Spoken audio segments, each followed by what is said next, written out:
Hey, what's good, everybody? How you doing? Yes, don't mind me. I got a cut on my finger. It's distracting. Welcome to What You Say Poets. We are winding down to the last few episodes of 2020, so I really hope you guys are tuning in. We've got an amazing guest tonight. I'm super excited to be talking to him because not only have I connected with him creatively through the virtual world, but I really look up to this next guest. I really admire him.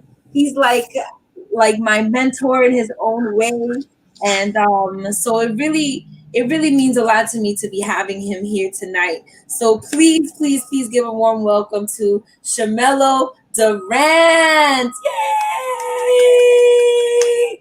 Producer, songwriter, spoken word poet, lyricist, mentor, humanitarian. Like the list goes on and on and on. You do so much. You've done so much, and I can't wait to dig into it. How are you? I'm great. I'm happy to be here. It's good to see you. You're smiling. The sun is all in your face. I'm happy. It's a good I time. know the sun is the lamp, but we're making it look like it's sunny here. So It's yeah. working. It's working. It's working. Shamelo, thank you so much for joining me.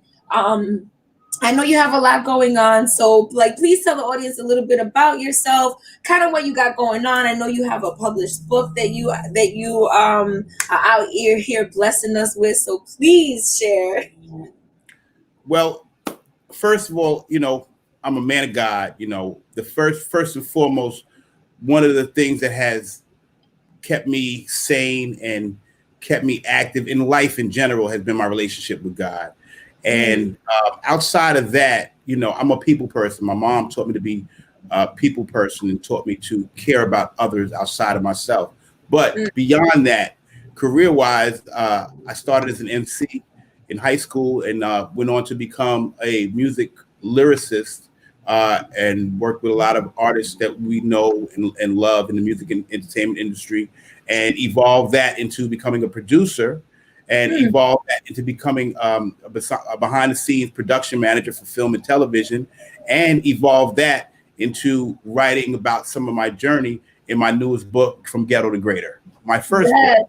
Yeah, so that's your first published book.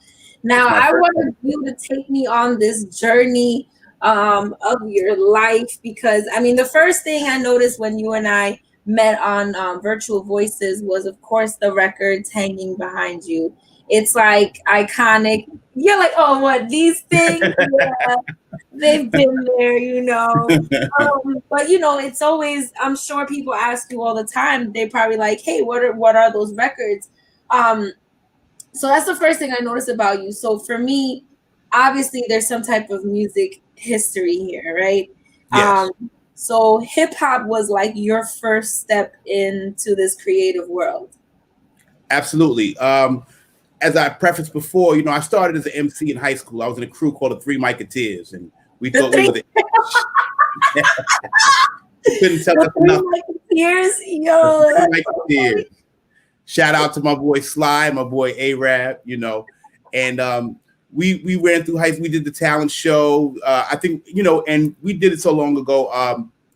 In the '80s, we were the first rappers in our high school talent show. I went to Hempstead High School in Hempstead, Long Island, Okay. and before us, there was no rap category in talent shows at our high school. So we kind of Okay. opened So you guys that were up.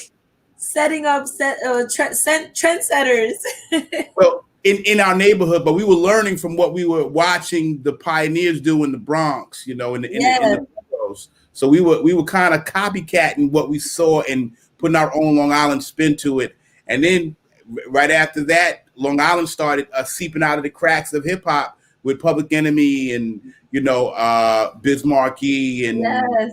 EMD, Rakim. So artists started coming from our locale, and it gave us a lot of pride. And when I watched that it was possible for people around me to become successful doing this, Yes. I was like, I'm very interested. I decided I'm going to stick around. It Really? was a tough decision because I went to college Yeah. after high school, and I went to become a veterinarian. Oh, And really? Yeah. Well, my parents tricked me. They would get me like the game Operation. I had that at the house, and they were kind of like, oh, you should be a doctor when you grow up. So Yeah, they kind of like Jedi mind tricked me for sure. And it sounded good at the time. And then also, my mother would do things like I lived in Jamaica, Queens before I moved to Hempstead, and we had field mice would come to the house sometimes every once in a while. Yeah. My job as the youngest in the house, it was just me, my father, my sister, and myself, and she's 5 years younger than me. I had to take the mouse, take them out of the house, off the trap, put them in the garbage, and wrap them up. That was my job. And my mother was like, "You're so good with animals. You should be a veterinarian." So, what was it like when they realized that you were pursuing music instead of this career in veterinarian career? It was interesting because my mother, she's always been supportive of whatever I wanted to do. As long as I wholeheartedly jumped 2 feet into it, she was like, "That's what you want to do, then do it. You want to jump out of planes, go and do it." So I did. I went in the Army and I jumped out of planes. So then after that, my father, he was a little bit more practical in his thinking, and he wanted me to be successful in a traditional sense. So he wanted me to be a doctor or a lawyer or even work with my hands, but do something more practical.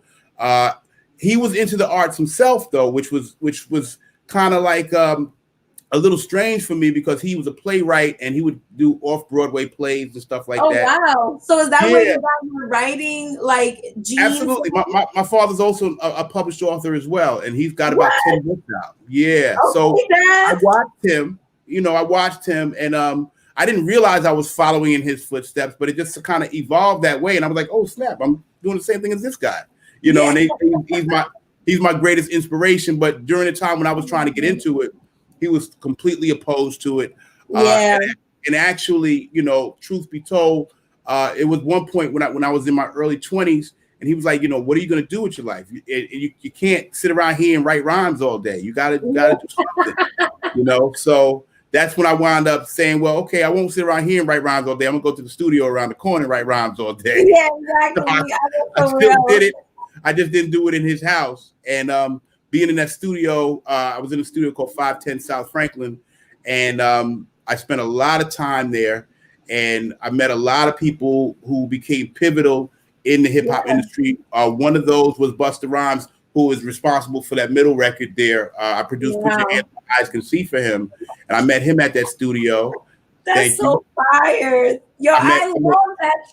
I grew up like hip hop. When that song dropped, like that was when I was just falling truly in love with hip hop. Like I was obsessed with lyrics. I was obsessed with the production. Nice. I was already starting to develop like this way of listening to music in layers. So when that song dropped, like I'm getting goosebumps talking about this because everything down to the beat, like the his flow, the delivery, like the whole production was just fire. The video was bananas. Like in that time, a video like that was like, yo, we've never seen anything like that before. Groundbreaking. Oh, the videos that him and Missy were doing at that time just really set the tone for the whole 90s culture. It really did. Did. Raise the bar.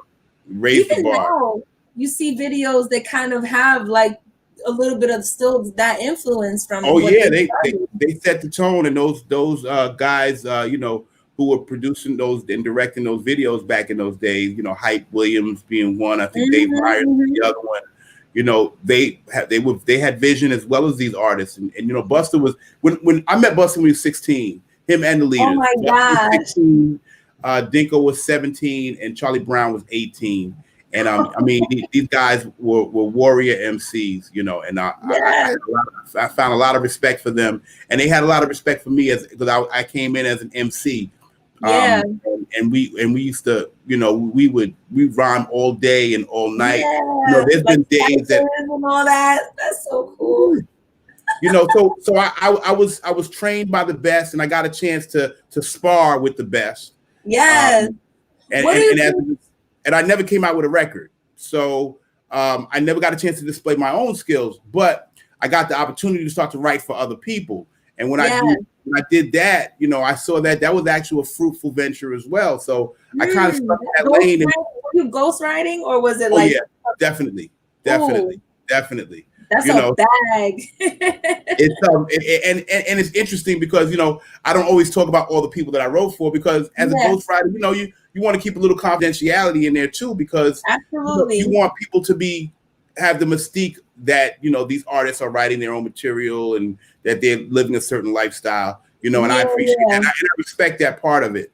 But at the same time, I was able to develop my own skills as a writer as a result of writing for these people, because I had to come outside of myself and become that person as a writer. So the ghostwriting skill is not just writing a song the way I would write it. Now, I might take something that I would write for myself, but then I would embellish on it and twist it and bend it so that it fits the character of the person that I would be writing. Absolutely. Yeah. I have a few friends that ghostwrite, and they say a lot of the same. I even asked, like, is there a piece you ever wrote, like, or a bar you ever wrote that you're just like, damn, I should have kept that shit for myself? Absolutely. There is, without a doubt, that exists. And it's funny, and I don't mind sharing this, because this is an R&B group, and there's no secret that I wrote for Belle Biv DeVoe. Yes. So when on their Poison album, one of the records that I worked on was Ain't Nothing Changed. Yeah. And that was actually supposed to be my first breakout dope rap joint, so they executed it flawlessly. The album, it was my first project, my first commercial project. So was that your first break? Because I was gonna ask you, that was the first project that I was asked to write on. Before that, I was just doing demos for myself. Yeah.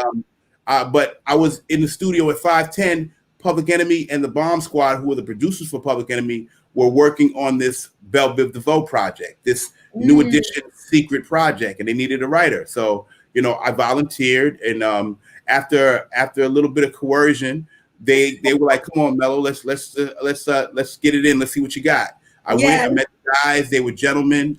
Respect to Belle Biv and DeVoe. Great dudes, great friends, and came up with a classic album. I wrote 3 songs on there. Thought It Was Me, Let Me Know Something, Ain't Nothing Changed, with another friend of mine, Ronnie Hooks. And also Paul Shabazz also wrote on Thought It Was Me with us. And, the good thing about that project is that it was my first breakout project, and I didn't even know what to expect, because New Edition was already iconic. But how did you prepare for something like that? Like, was it like surreal? Like, how did you get yourself, like, your mind in the space to do this? The thing about it was, I was also tenacious when it came to writing. So I had no fear about writing for them. My biggest fear was that they would like what I wrote. So, really? But as far as executing what I did, I was very confident in what I could do. I just didn't know how it was going to be received. Yes. And when they gave me a thumbs up reception on everything that I was presenting, that also instilled a lot of confidence in me beyond that. Yes. And it's funny because shortly thereafter, my father's a printer. So he was like, you know what you need? He said, you need a business card. This is right after I did Belle Biv DeVoe, and the record hadn't even really gone anywhere. He said, I'm going to give you a business card. He gave me a business card, and on that business card, it said, Shamello Durant, writer for the Stars. I was like, I only wrote for one group. He's like, that's all right. That's all right. Wait, later. But you see how he flipped the script, like when he was telling you, listen, go be a doctor and all this, and then when he sees you actually manifesting this, and like he was probably like, wow, look at him. What also helped with that is that I did come up to he owned a printing shop. I did walk up to that printing shop, which is about 2 miles from my house, with a check with a couple of zeros on it. And I said like this when I walked in. I said, hey, look at that. He was like, all right, I ain't mad at you. Now we're good. Now we're good. You know, That so is so cool. they say money talks and walks. You know, Yes. so So and tell me about your book. How did you end up getting into finally publishing some work? well, I would say my book was a 13-year process. So Mm, I had the title in my head, from ghetto to greater, from gutter to God. Long title, yeah. and that title just stuck in my head for a while. 13 years before I released it, and so I just started writing passages, and then I would take old things that I wrote and kind of rehash those, and I just started telling these stories because one thing I always did like to do is tell stories. Oh, you So are the ultimate storyteller, yo. I swear. Like, so I started telling these, and each time I wrote a story, I would just save it, and then I wrote another story, and I would save it, and then I would go back and kind of rehash and embellish on it, and next thing you know, I had like 20, 30 passages. I'm like, this is my book, and then I started putting it in book form, and it started to tell a story of my life, and I was like, okay, maybe we don't put that. I still made the title long because the title of the book is actually From Ghetto to Greater, the fun authorized audio biography of Shamelo Durant. Still a long title, but we kind of reworked it a little that's bit, a long ass title. you know. But it's funny because I would always do things like that. Even when I was an MC back in the day, I would introduce myself as Shamelo Fellow, make the girl say hello smooth as jello, write songs like Barry Manilow, D-Ski, to be, to buy, the boat, the rock, and the place to be. You see to agree and foresee that the speed is all you need to succeed, exceed, supersede, proceed, stampede, make others plead, never fessing under pressure, always down at every measure like a treasure at your pleasure under any kind of weather, excelling, propelling, never smelling and yelling as I dwell for telling, rebel, great, never late, on, never wrong, bad, never sad, chill, never ill, down, never bound, much to touch, more to score, near, no fear, mile, never walk, rude to rude. Nice to meet you. And only because I wanted people's attention, and I Yes, knew. And that was the one thing that my father did say to me. My father was like, well, what makes you think? And plus, hip hop was brand new. So he was like, yes, first of all, hip hop's not even going to last more than 2 years. So you're right. wasting your time. And I knew back then that hip hop was going to be a multi-million-dollar. I didn't realize it was going to be a billion-dollar industry, but I knew it was going to be a multi-million-dollar industry. And I knew it was just a matter of time. This is what I knew in my Yeah, heart. And he didn't quite get that because he's a doo-wopper. He comes from doo-wop and he comes from gospel. yeah, yeah. So he saw that in those tried genres. He was like, yes, those are proven. They've done their thing. You guys, this hibbity hobbity thing that you're doing, Hippity that's not. hoppity. And so it was a hibbity hobbity thing, So once I stuck it out and realized that this thing was built to last, that's when I just the journey just started to kind of create its own path. And Yeah. I just followed the rainbow. I have to say I just followed the rainbow, and I never chased the money. I never chased after the bag. Even to this day, I don't Yeah. chase after the bag. I've never claimed to have a bunch of money. There's been times when I've had more than most, and sometimes I've had less than most. But Yeah. that was never my motivation. My motivation was always just like when I gave you that old school introduction I used to do back in the day. I Yeah. just want to get people's attention so that I can give them the information that I have in my head. And I know Yeah. that if I can keep your attention, then I can get you to listen to me for longer. So, I would do different things like that too. And I didn't realize what it was doing at that time, but it was kind of marketing myself. So I didn't even Yeah. know what the word marketing meant back then. You were ahead of the game. It was just instinct. And then meeting the leaders, they were doing the same thing. They were like, we're the leaders of the new school. We're doing a record called PTA. So everything That's a was like in a fact. school concept. And I was like, yo, it's pretty dope. And I sat and watched them build that particular project. I sat and watched them evolve as MCs. And I also beat up on them to make sure that they were the best. And they beat up on me to make sure I was the best. Yeah. So we would joust a lot. And those are my brothers for life. I also started out with a guy named Epitome of Scratch. Me and him worked side by side on a job at So UPS. you were squatted up like, Yeah. And everybody had the same mindset. Everybody had the same yeah. mindset. We all just wanted to get a taste of influencing a large group of people and entertaining them. Yeah. And as a result, all of us got a chance to reach a certain level of success as success is defined, and all Yes. of us got a chance to accomplish that particular mission. And I would say, my original mission was to be the greatest MC in the world. That was my Yeah. original mission. But along that way, there was a whole bunch of other beautiful detours, and I'm an Yes. explorer, so I tried each one. I was like, okay, let's do this. Why not? Why not? So I developed my skill set in various ways. You and did. You even went into this whole spoken word thing, right? So like you've come to Virtual Voices, you've performed your spoken word, and like I want to ask you about like your style, like your performance and delivery style is like it's got like this hip hop storytelling conversation kind of vibe. Like I feel like you're talking to me in poetry and in rhyme. It's so crazy. How did you develop that style? Well, the thing is, I was always an MC, so I always was, and a wordsmith. So I was always putting words together. And then as I got older, I just wasn't attracted to 55, 52, 53, 48-year-old MCs. Call me prejudiced, but I was one. So I was like, so I have to reinvent myself, and I had to look at myself and say, what would you want to see from this old guy who's been around? So I asked myself, what would I want to see? So I crafted a style that I thought would be palatable for people from various generations, because I've performed in nursing homes. I performed in nursery schools. I performed it in different amongst different and varied demographics. Yes, So I wanted to make sure that, and I know that the older people are like, oh man, they're talking too fast. I don't know what they're saying. I don't know what they're saying. I don't know what they're saying.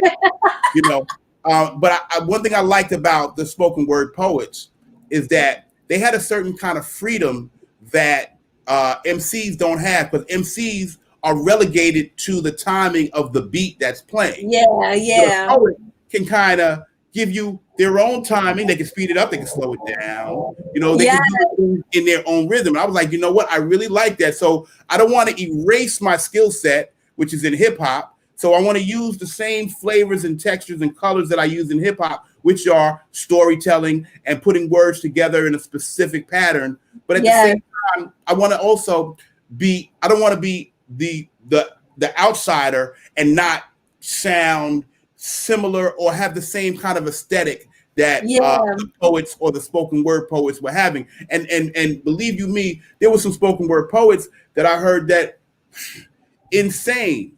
And and I got turned out by Def Poetry Jam. Really? I got turned out by Def Poetry Jam, and not necessarily the version that was on TV, but I went to go see it. There was for a short time they had the play on Broadway, Def Poetry Jam. Oh, okay, yeah. So I went there, and I mean, they handpicked and curated some of the best poets in the world on this show. Wow. And I got a chance to see it while it was running, and at that point, I was like, I can do that. Yeah. I know I can do that. So I use that as kind of a springboard, and then I kind of eased into your world, into the virtual poet society, and because I really just wanted to observe. I really just wanted to observe. But then I had so much inside of me, and I was like, you know what? I got this book out. I want to start to share. And it wasn't until I really started sharing on these virtual platforms. Well, before that, I was doing live sets as well, and doing passages from my book. And I always got, I was always getting a decent reception from what I did.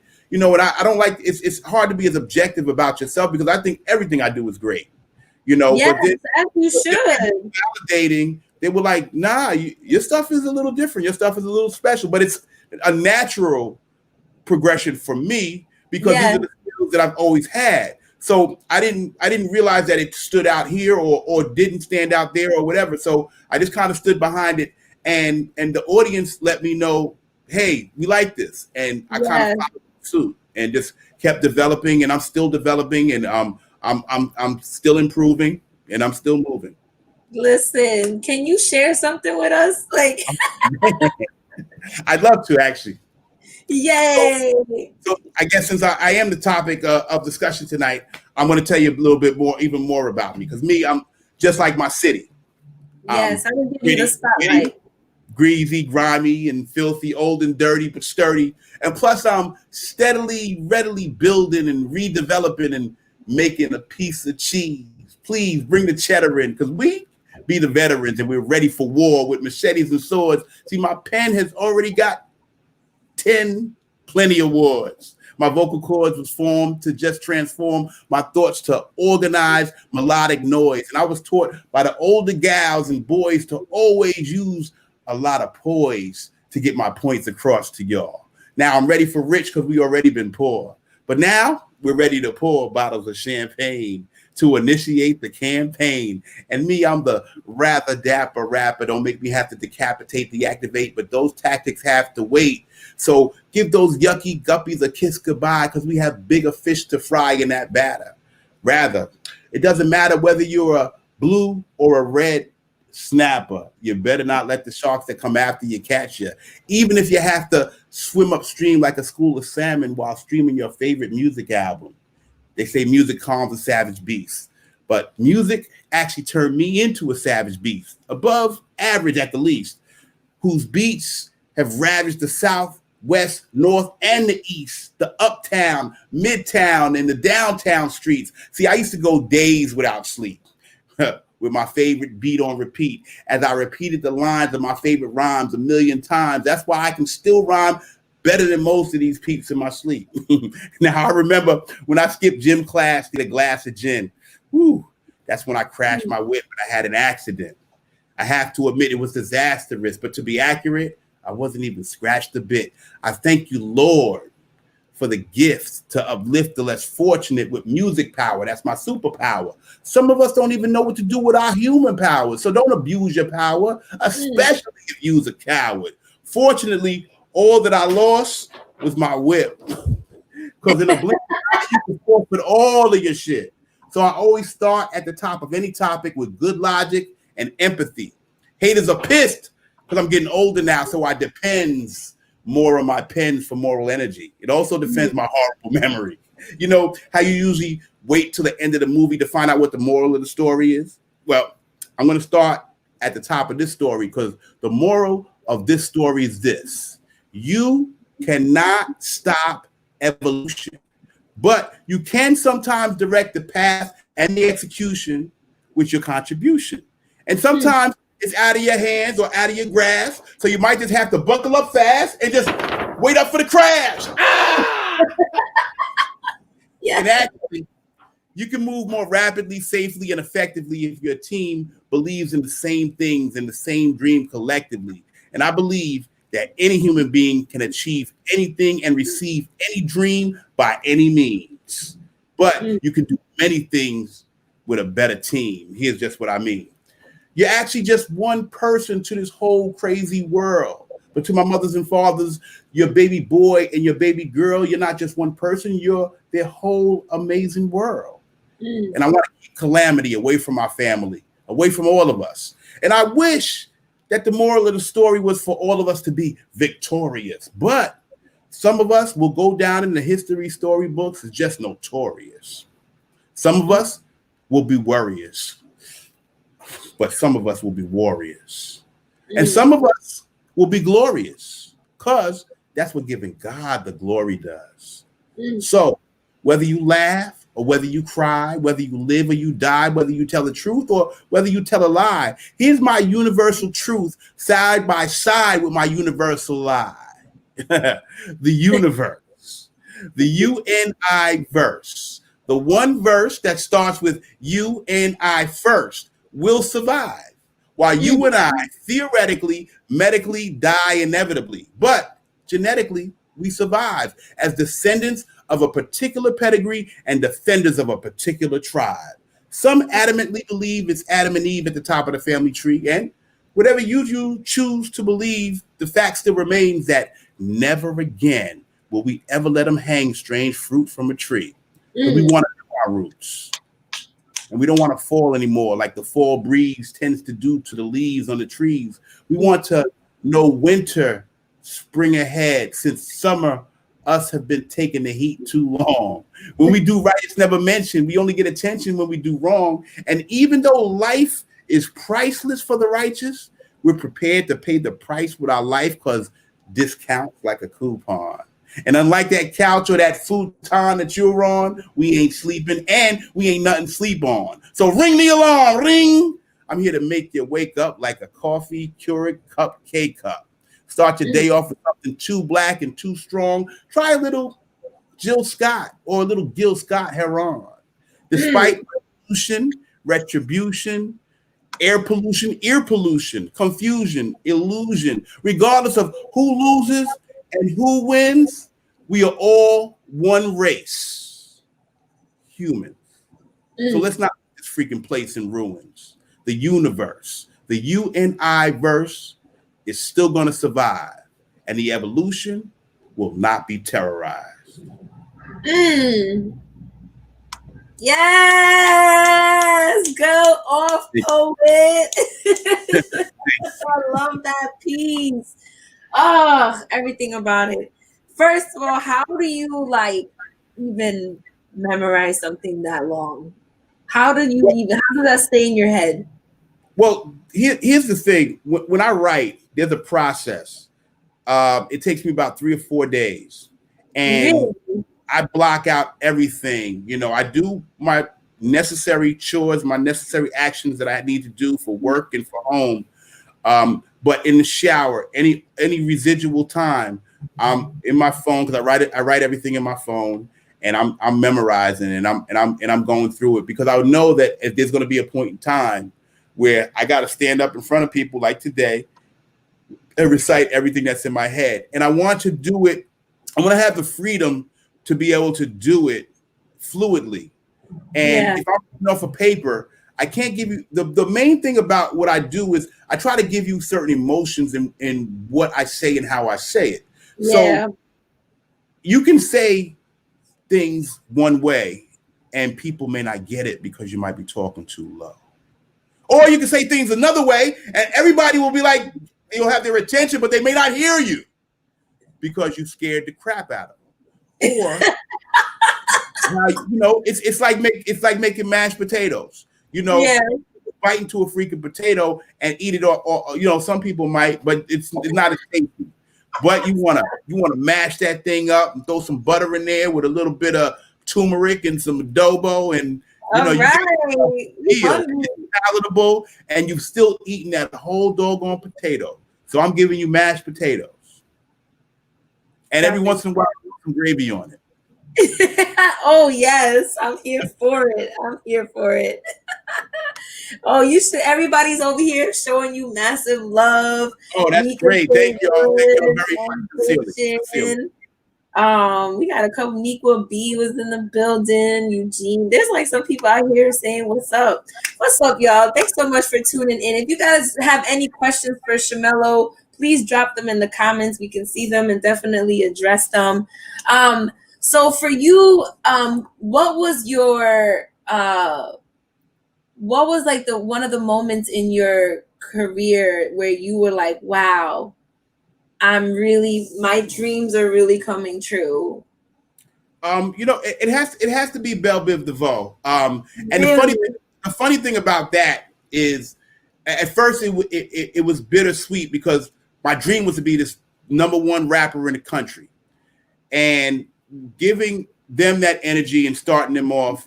At first, of course, they didn't sell 1 million, out the gate. Yeah. They had to be discovered. People had to know that this Poison record was unstoppable. Yes. But at that time, I said, and I hadn't got paid yet either.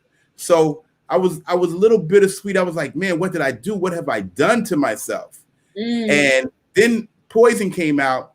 And this group just kept getting bigger and bigger. I was still working. I was still working at UPS. That song is still hot to this day. Like they dropped it at a club. And my partner Spider-Man and Freeze, they actually produced that record.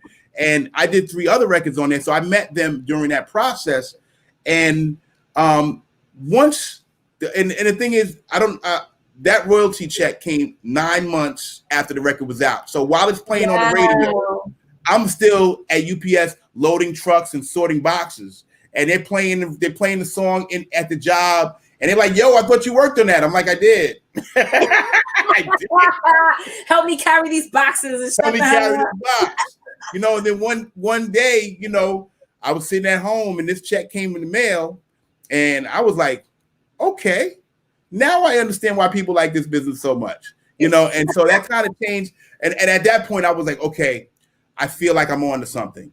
And then I had to figure out how to keep it going. So then I started just going out, and I was always a social butterfly. So I was always going out, shaking hands, meeting people.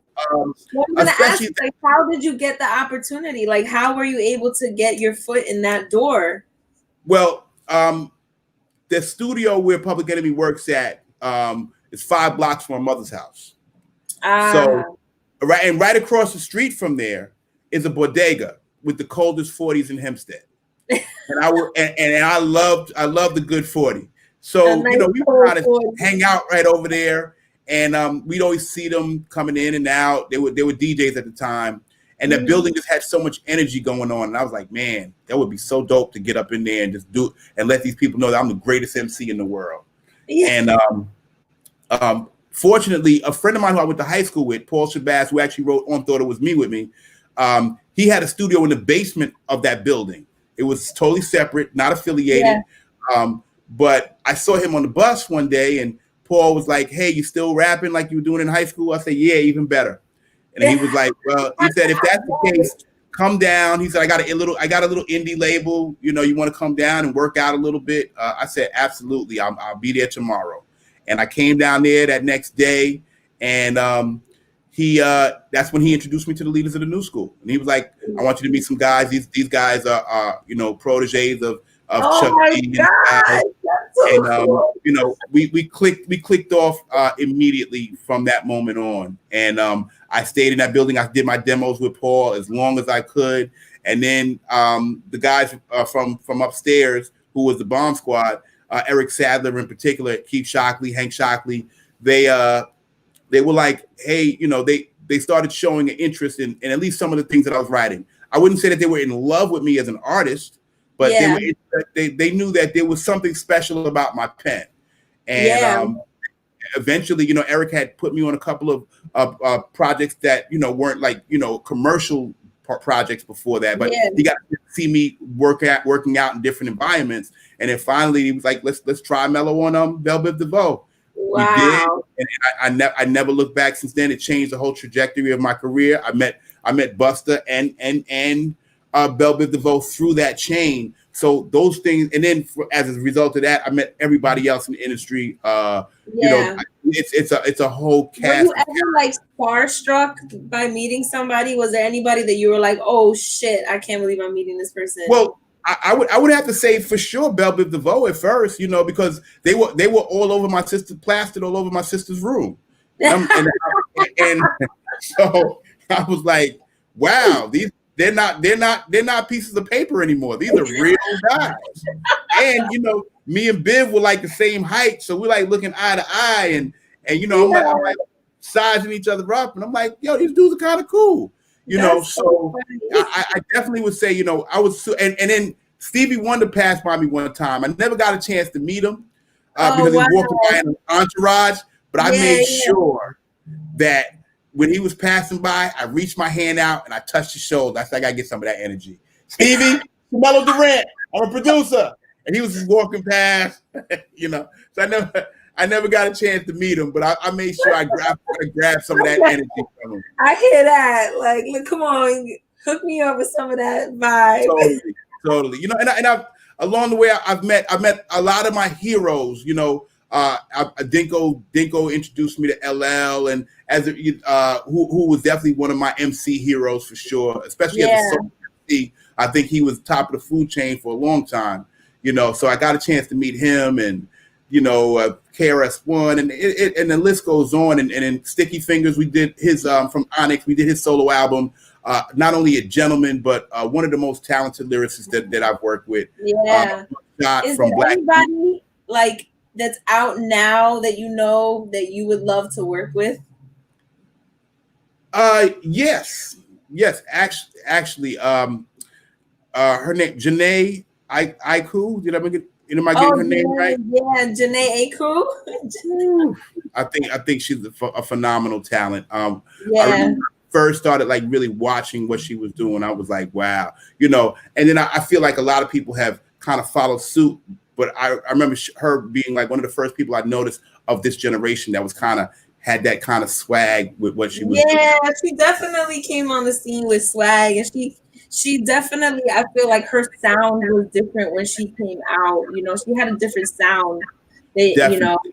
She's got like this songstress, but like also kind of like gangster shit. And there's also another female rapper that I've been watching for a little while. Her name's Lady London. Oh, Um, word.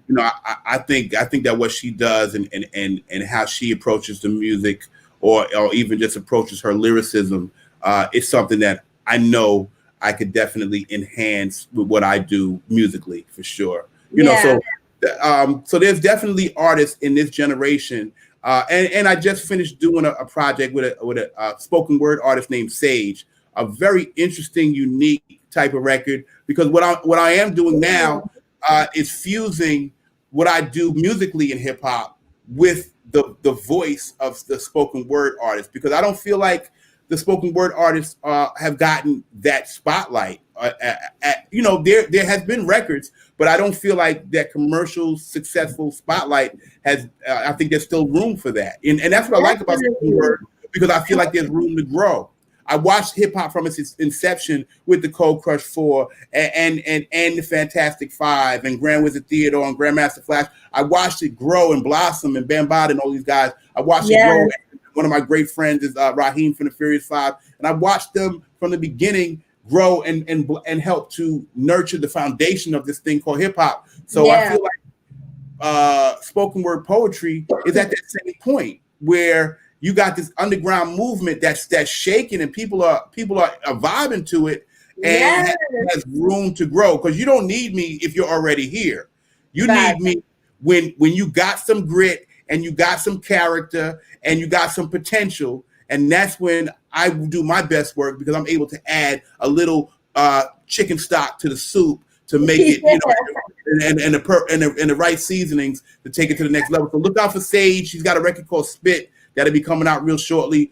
Me and my team are very excited about it, and I think it's kind of almost the start of a new genre. And then also, speaking of new genres, I'm focusing on what I call spitter culture, where we focus more on the words and the wordsmith. Hip hop was created because the DJs and the beats created the sound bed for us to vibe to, and the MCs came along afterwards to enhance what the DJ was doing and to highlight what the music was doing. I'm going to reverse engineer that and now deal primarily with the spitters and then creatively put music behind what they do so that this way they can have the pauses and the breaths and all of the excitement that you have right now because you need to be in that category too. And I've heard you spit as well. And your partner Leah V blew my head away, with some great stuff.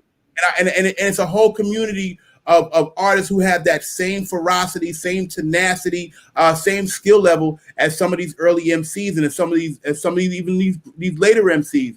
And I really want to be, at the forefront of helping to hear those voices. Listen, a writer is a writer is a writer. So if you got skills in your pen, you could write a poem, you could write a song, you could write a story, you could write a play. Like if you're a writer, you're a writer. You know what I'm saying? It's funny you say that because that's what made me to say, why don't you write a book? Because I'm writing hip hop. I'm writing R&B. I'm writing country and western. I'm doing all these things. And then I heard Ice Cube say in an interview, and Ice Cube's another one who I met at that Building 510 also because his album was produced from the Bomb Squad as well. So, but in an interview, I heard Ice Cube say that, John Singleton kind of let him know that if you can write stories in hip hop, you can write movies. And I took that same thought and I was like, I'm writing stories all the time. I might as well do a book. Of course, a movie is going to be the next part of my evolution. But right now, I'm trying to excite people with what I can do on paper, what I can do with your auditory canal, and next, visually, I would like to excite people with some very interesting visuals that accompany some music beds that are unique. And everything I try to do, I'd rather do less and make it more unique than a lot and make it the same. Yes. Ooh, that's great. I like that. Ooh, speaking of, because you over here just dropping all types of gems. Before we wrap up tonight, you already know, I told you this before we went live. I can talk to you all night. I think the first time we got on the phone with each other, I think I was on the phone with you for like 2 hours. Yeah, that was a great combo. Great combo. I was picking your brain. You were picking my. It was just like such a great conversation. And it was a mutual thing because I truly am impressed by you and the platforms that you created to highlight other people as well as yourself, and hats off to that, and also hats off to you and your Writers Unblocked Journal. I think it's a great tool. I think people should grab that, especially if you're a writer and you want to just expand your thought process so that you're not stuck in your own box. Because as writers, we got to think outside of the box. One thing I learned from the Bomb Squad, they were like, when you make these creations, and I call them creations because it could be a song, could be anything, they were very specific. Chuck, Hank, Eric, Keith, they were very specific, and they were like, when you create these things, make things that people are either going to love or hate. And don't make it for them to hate it. Make it to the best of your ability, but make it so voracious that they either love it or they hate it. Because if they like it and they say, oh, yeah, that's pretty good, I like that, that's going to be the first thing that they'll forget. Yeah. But if they love it, they can be like, oh, like that Put Your Hands record. People say, man, I love that record. I remember when I was doing XYZ when that record came out. Yes. So I know people love that, and that's just from testimonials. But if people hate something, they'll talk about it too. I got people in my life who tell me every day about what they hate. My partner who worked with me on Put Your Hands, my partner Buddha, who I love dearly. But me and him worked in a restaurant together right before we did Put Your Hands. And every day that we went to this job, Buddha would say, I hate this freaking job. Every day we'd be on the train. And, I had to grin and bear the job as well. But I didn't want to broadcast what was in my head. But every day on the train, it was part of our ritual. He'd be like, I hate this effing job. But I commend him because Put Your Hands allowed us to graduate out of that job. So him giving that energy made sure that we were like, we are not going to stay here. This is not forever. This is not the forever job. We appreciate what we have gotten from this job because that job did keep us alive. It did keep nice food in the cupboard, and it kept us with some nice clothes and all the essentials of life. But we found a better way, and thanks to him and his technical ability, we were able to do amazing things with that record, Put Your Hands, and of course, a shout to my partner Epitome as well. That's crazy. That record is wild. And also a special shout because what I also did was I teamed up with another group of producers, and we call ourselves Producers Coalition of America. And we are a brotherhood. So we push each other up, and we've been doing this for about probably almost going on 20 years. Wow. And all of us are platinum producers who the rest of the world have never heard any of our names. Of course, nobody pays attention to it, but they hear the music. You know what I mean? They have heard our records. I mean, and that collection of producers, DR Period, who's done Annie Up and Hey Ma for Cameron, and Spider, who's done Poison for Belle Biv DeVoe. We got Joe Naughty, Chucky Madness, Fran Lover, of course, my partner Buddha. I feel like producers need to get more love. Y'all need to get more love. Y'all need to get more love. Well, we are very simple creatures, and we've been behind the scenes on these things, and I can move a little bit more fluidly in the world. You got to be careful what you ask for. I work with a lot of celebrities, and there's some of the things about celebrity that I don't envy. Like not being able to walk to the corner store if you're too mega, Yeah. without security, without this. Me, I go and come as I please, and half the time they're playing my records in the club. People don't even know I did the record. That's so So true. I get a chance to enjoy it from a consumer perspective, and Yeah. and that's really good for me because some when people know that you've done this or you've done that, then they change their approach. Then they change how they then the realism kind of dissipates. So I like to keep a low profile so that this way I can learn more. I can learn more. Yeah. And I never want to be the smartest person in the room. I want to learn from Ooh, people. You know. exactly. So, speaking of learning, we're over here learning from you. Before we say goodnight to everybody, what is your last gem of the night? Something that you want the audience to walk away with? In my mother's house, after me and my father cured our ails, I was allowed to produce in the basement of our house. And on the door of that studio where I had my music at, there was a saying that I would say and read every day as I walked in that door. And that saying was, there is no such thing as failure. It's all delayed success.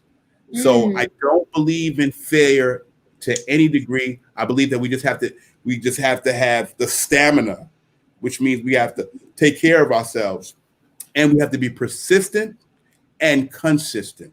So mm. there is no such thing as failure. It's all delayed success and every other jewel that comes with that. Wow, that's so true. Look at that, guys. You heard it from the wise man, Shamelo Durant, out here, producer, songwriter, spoken word poet, lyricist, all that good stuff. Thank you so much, Shamelo, for coming through and just sharing, so much of your knowledge and your experience. Like, I'm sure that a lot of people out there that tuned in and those that will watch after we do the replay, they're going to learn so much. There's so much valuable information in what you shared with us. So thank you, thank you, thank you.